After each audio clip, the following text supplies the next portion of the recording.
Welcome to the EGC Marketing Podcast, where we provide you with the latest digital marketing news, performance marketing tips, and creative problem-solving skills you need to stay resilient in our fast-changing world of marketing.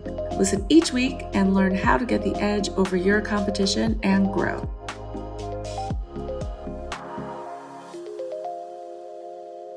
Hello and welcome everyone to the EGC Marketing Edge podcast. I'm Max, your host, and I'm very excited to have Christopher Canadeo, EGC's Director of Growth, joining me today. Our mission on this podcast is to provide you with practical and actionable advice to craft successful marketing strategies. Today, we're diving deep into conversion rates. As most marketers are well aware, conversion rates stand as a cornerstone metric, representing crucial actions like purchases and other metrics that can significantly impact business performance. Chris is here to share practical strategies for increasing conversion rates, backed by real-world examples. So please listen in to learn how to optimize your marketing efforts for superior results. Chris, it's great to have you with us. Thank you, Max. That was quite an introduction. Hello, everyone. Very happy to be here. Talking conversion rates, which might not sound like the sexiest conversation to have, but can have a tremendous impact on your client's business. And there are just so many different ways to enhance conversion rates on your client's website. So very excited to get into today's topic. So I guess for people who aren't necessarily familiar with what a conversion rate is or entails, can you perhaps give a definition of conversion rate and maybe list one or two examples of an example of what conversion rates can be? Sure. So first, let's start with a conversion. So that is any desired action on a user's website. So when a user comes to the site, any action they take, such as an exchange of information, completing a form, can be clicking on a video. The desired conversions that your clients care about can vary, but it's mostly any sort of action, whether it's a purchase, downloading informational content on a site, applying to register for an event on a website. All of those can qualify as conversions. And the conversion rate is the percentage of users who come to the site versus the amount of users who convert on a specific action. So when we talk about conversion rates, if traffic to the site is held constant, we want to increase the amount of conversions, such as registrations and purchases, and the conversion rate will go up. So yeah, you touched on this. Conversion rates, they're really broad. They could represent, many actions. So, because of this wide range, are there any strategies that someone should consider when deciding like what to optimize for, whether it's perhaps a lead form, enter, or maybe even something as direct as just purchasing a product? 100%. I would say first and probably the most important when we look at improving conversion rates is to really understand the user process going through the website. So testing the pages for yourself, putting yourselves in the shoes of the interested audience in question, kind of navigating through the site, different pages, identifying different sticking points, and getting a solid understanding of the user experience first before somewhat letting the metrics tell you, okay, here are the most frequently visited pages, here are the top converting channels, and kind of merging the two on what the kind of look and feel of what you believe a quality website should be, having experts weigh in at your respective agency, having the client weigh in because perhaps there's historical context that is relevant, and then kind of diving deep into, all right, well, we want to take a look at obviously the pages and the changes that will lead to the most positive impact for your client. So when we're talking in the framework of conversion rates, that usually is understanding if the highest traffic generating pages are being converted in the most effective way possible. So if you were to adjust the conversion rate on a page that gets maybe 5% of your overall traffic views, obviously the change can be beneficial, but it won't necessarily have the same weight of impact versus if you were to make a significant change on the homepage or perhaps a key registration page when purchasing information. So all of that to say that it's a combination of what you believe to be kind of changes on the site, having more of a sort of mobile focused mindset. That's always something that I would say gets overlooked by some clients is the impact of mobile on the site. So if you see again, in your various perhaps Google Analytics tools, that the majority of traffic comes from a mobile device, then all of your pages need to be optimized or at least converting in a positive manner for the mobile user experience. So kind of all of that kind of comes into play. And then I will say also that it's an ongoing process. So a website is never truly, I would say, completed, in the sense that you are trying to improve by sometimes very small percentages that make a big impact over time, a continuous process of testing and identifying certain strategies that can improve overall effectiveness of the site. Because primarily what we're trying to achieve when a user lands on the website is to, again, have them take action. Whether they're on the website to browse for information is fine, but we're also looking for them to take action on the site. So this is something that can change with different trends and behaviors in kind of a societal basis. So kind of adjusting your pages, whether it's changing the content, whether it's enhancing the call to actions, which are the forms and other metrics, but mostly the forms on the site. That's kind of an ongoing process as far as adjustments and to getting your website to be as perfect as possible before actually making other changes, whether it's media changes or different kind of levers that we can pull. Gotcha. So that was a lot of very helpful information that was just disclosed. One thing that I guess stood out to me from all of that was, something along the lines of traffic. So of course, it is very important for a page to, perform well, to, successfully lead users to take a certain action with not a lot of friction. But some people, can argue if the traffic that you're directing to that page isn't qualified, how well the page is designed may be a moot point.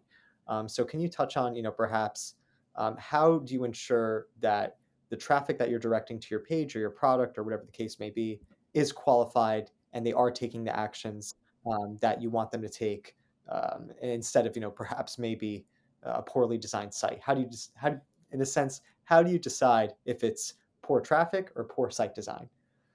Right. So I would say there are a number of ways to address this, some of which can be addressed directly on the said form that someone is completing. So obviously there can be, if a form is not set up correctly with certain compliancy measures and kind of bot swatting away enhancements, that there can be a lot of form fills on a site that aren't necessarily indicative of actionable users taking interest in said action. So I would say the first thing is to make sure that the kind of call to actions on your site are as bulletproof as they can possibly be, in the sense of having, whether it's a CAPTCHA feature on your web forms, or just kind of making sure that those are as strong as they can be. But you'll still kind of run into, from time to time, different traffic that is not your desired audience, whether it's traffic from a foreign country and you're a client that's primarily in the US.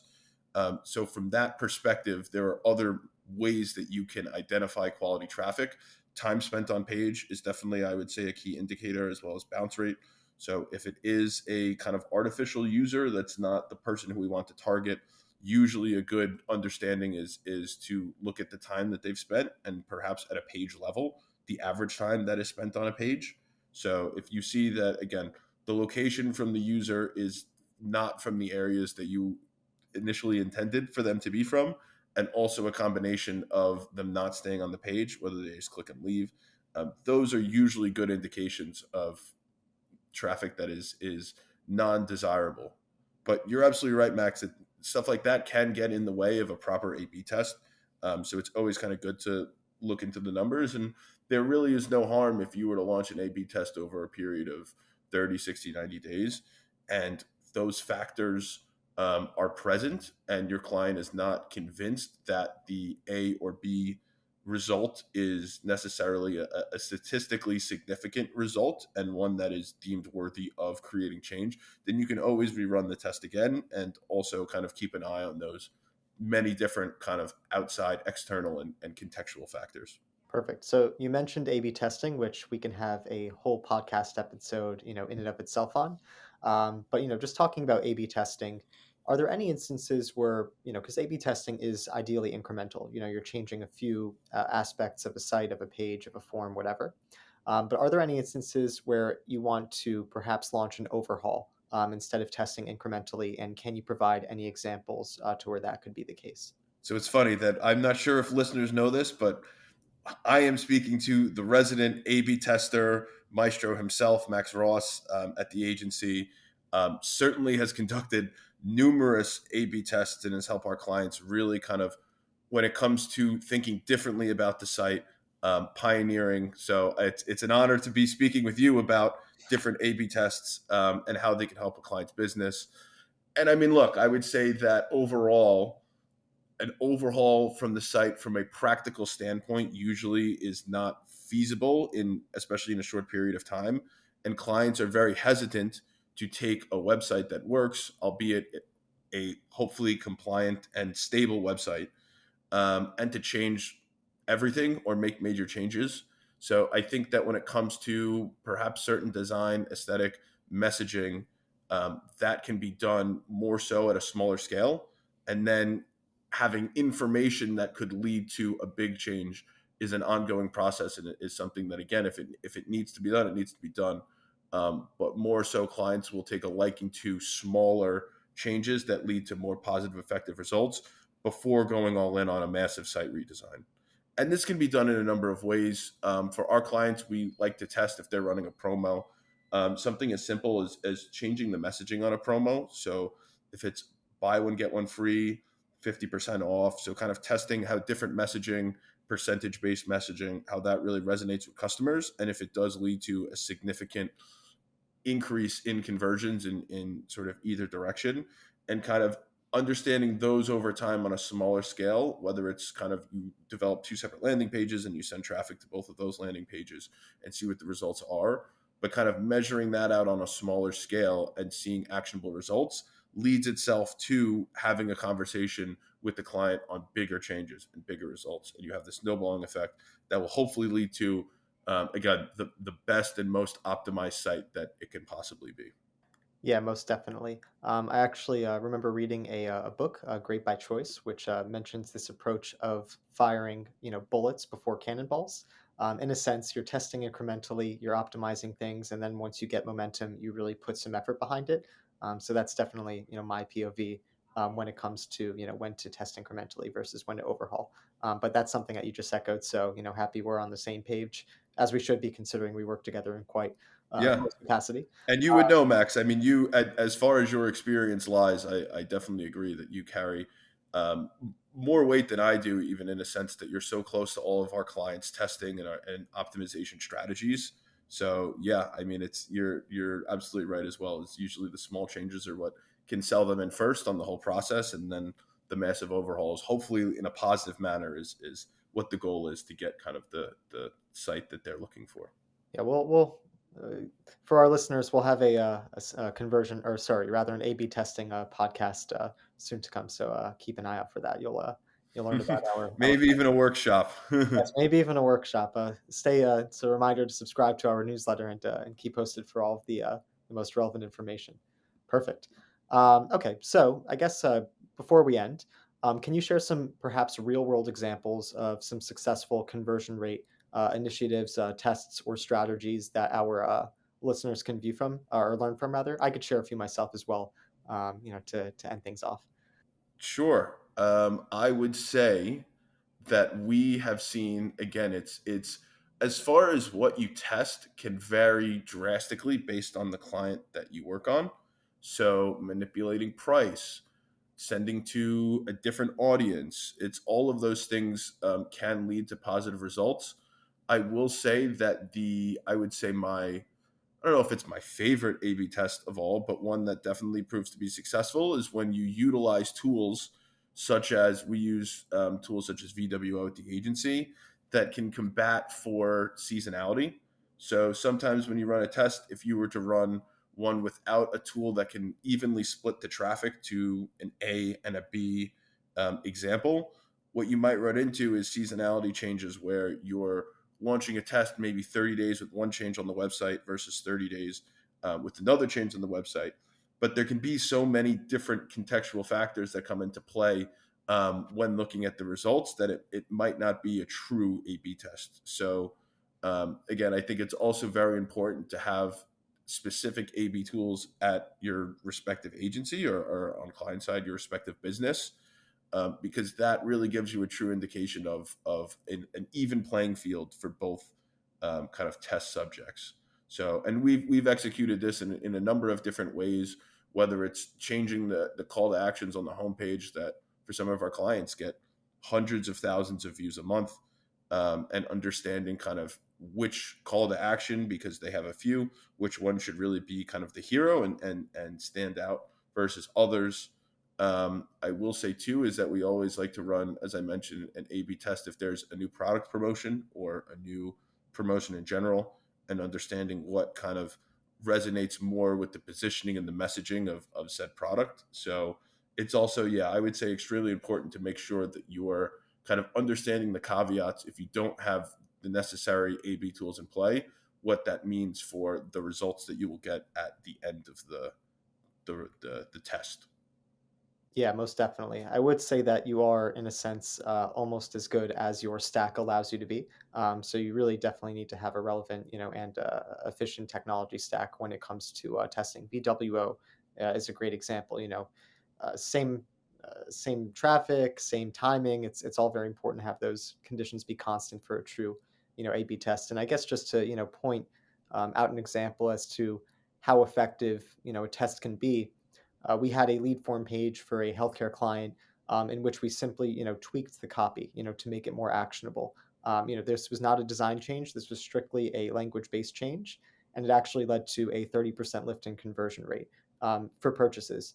So when you're talking about tens of thousands, if not hundreds of thousands of, users visiting that page, it's a significant difference. So, it's very eye-opening and important to, test frequently and glean these insights and provide it, or rather take this information and apply it to other pages to really you know enhance that lever for growth.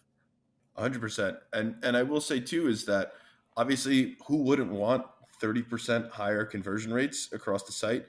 But even it's more so understanding that even a 5% increase in conversion on pages that receive so much traffic and improving on that. So the next test you run could be 5%, 4%, 6%. That constant kind of push and building towards the site overall, they may seem like small changes in isolation, but they lead to a big difference when it comes to ROI and overall kind of positive sales results for the client. Most definitely. All right, Chris, we'll wrap it up with just a bit of a final insight, if you will. Is there anyone, or is there anything rather, that you would like to share with our listeners, whether it's trends, something to look forward to? This is your chance to leave people with a nugget to bite on before we conclude. It's funny. I was looking yesterday. This is more in the search realm. So how, again, capturing intent, how users can find you. And I think it's very interesting that Gen Z, Gen Alpha, et cetera, are using certain AI tools like ChatGPT almost in replacement of like a Google or a Bing. And that's becoming their search engine. So I would say optimizing your presence, because you obviously want, regardless of your conversion rates, it's simple math that the more users you get to the site, normally if conversion rates are held constant, the more overall conversions that you have. So it's just something very interesting to think about.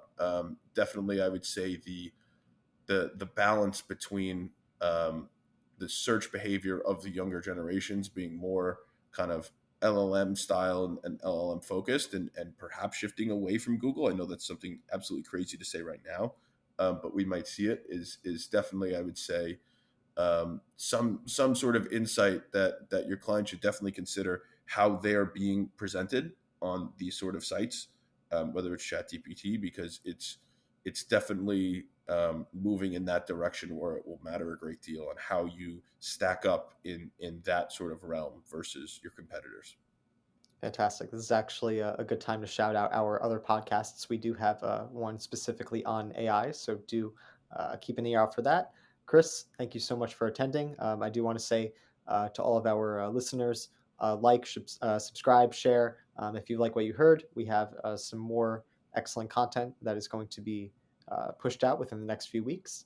And thanks again, Chris, for joining us, and we will see you in our next episode.